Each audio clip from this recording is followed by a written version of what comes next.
Non, pardonnez-moi, mais quand vous dites un coup d'état judiciaire, oui. J'ai forcément envie de faire réagir Madame la magistrate, Évelyne Sirmarin.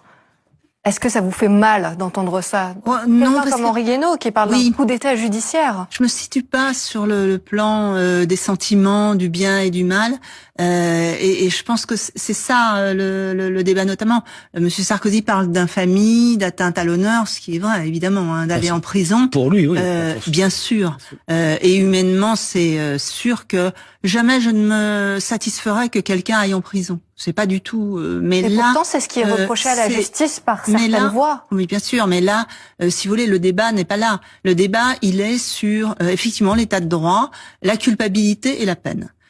Et notamment l'association de malfaiteurs. Alors, on peut discuter éternellement il n'y a pas de preuves. Oui, il est vrai. Dans les infractions financières, ce sont des infractions dissimulées, occultes, et on n'a pas une facture de Monsieur Kadhafi donnant 5 ou 50 millions d'euros à Monsieur Sarkozy.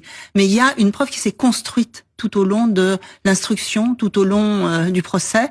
Et cette preuve, c'est notamment tout un faisceau, si vous voulez, de preuves matérielles, des témoignages, de gens tout à fait proches du régime libyen, des carnets de l'ancien ministre du pétrole qui sont totalement considérés comme vrais, écrits en expliquant qu'il y a eu à peu près 6 millions d'euros donnés. Il y a eu des relevés d'identité bancaire de Monsieur Guéant, de Monsieur Hortefeux qui ont été retrouvés chez des intermédiaires libyens, etc., etc. Bon, on va pas refaire tout ça, mais on peut pas dire qu'il n'y a pas de preuves parce que l'association de malfaiteurs, c'est vrai que c'est une infraction difficile, un peu fourre-tout, mais là, l'élément fondamental, à savoir que ça se fonde sur des éléments matériels pour dire que la participation à la préparation d'une infraction qui est celle de corruption est établie.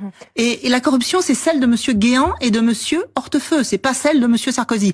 Et je voudrais simplement dire que c'est pas parce que mathématiquement il y avait 4 infractions et il en reste qu'une, l'association de malfaiteurs, que la peine doit être faible. Parce que si c'est ça, s'il est coupable d'association de malfaiteurs, étant à l'époque ministre de l'Intérieur, c'est effectivement extrêmement grave. Et c'est pas 4 fois moins grave parce qu'il y a qu'une infraction qui a été retenue. Je veux dire que ça reste grave. Ça reste Laurent extrêmement Vandier, grave. peut-être.